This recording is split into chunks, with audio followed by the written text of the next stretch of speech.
বিগত ২ বছরে স্বাস্থ্য খাতে ব্যাপক অনিয়মের কারণে এবছর হাম ও রুবেলার প্রকোপ বেড়েছে বলে মন্তব্য করেন বাণিজ্যমন্ত্রী খন্দকার আব্দুল মুক্তাদির।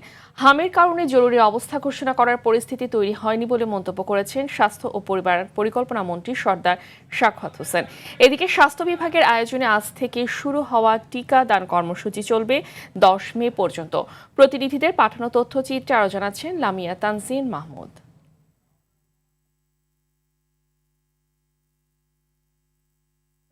ঘণ্টায় হাম আক্রান্তে ময়মনসিংহ মেডিকেল কলেজ হাসপাতালে এক শিশু ও সিলেট ওসমানী হাসপাতালে একজন সহ মারা গেছেন মোট ২ জন।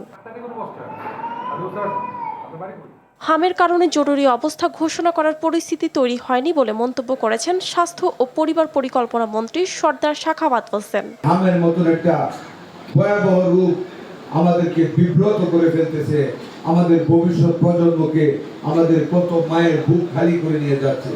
বিগত ২ বছরে স্বাস্থ্য খাতে অনিয়মের কারণে এবছর হাম ও রুবেলার প্রকোপ বেড়েছে বলে মন্তব্য করেন বাণিজ্যমন্ত্রী। বিগত সরকার অন্তর্বর্তী সরকারের আমলে ভুল নীতি নেওয়ার কারণে টিকাদান ব্যাহত হয়েছিল বলে মন্তব্য করেন স্বাস্থ্য ও পরিবার কল্যাণ প্রতিমন্ত্রী। এদিকে বিগত সরকার সঠিক সময় টিকা আনার ব্যবস্থা করেনি বলে মন্তব্য করেছেন মৎস্য ও প্রাণী সম্পদ প্রতিমন্ত্রী সুলতান সালাউদ্দিন টুকু। এই টিকা বিগত সরকার অবহেলা করেছিল, টিকা সঠিক টাইমে আনার ব্যবস্থা করেন নাই। সারা দেশে উদ্বোধন করা হয়েছে হাম রুবেলার টিকাদান কর্মসূচি। দেশে বিভিন্ন কেন্দ্রে ৬ মাস থেকে ৫ বছর বয়সী শিশুদের দেওয়া হবে এ টিকা। ধন্যবাদ স্যার মূল্যবান বক্তব্য প্রদানের জন্য।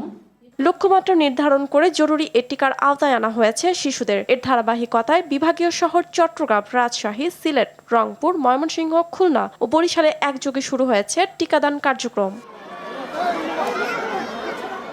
১১ দিনব্যাপী চলবে এ ক্যাম্পেইন। লামিয়া তানজিন মাহমুদ, RTV।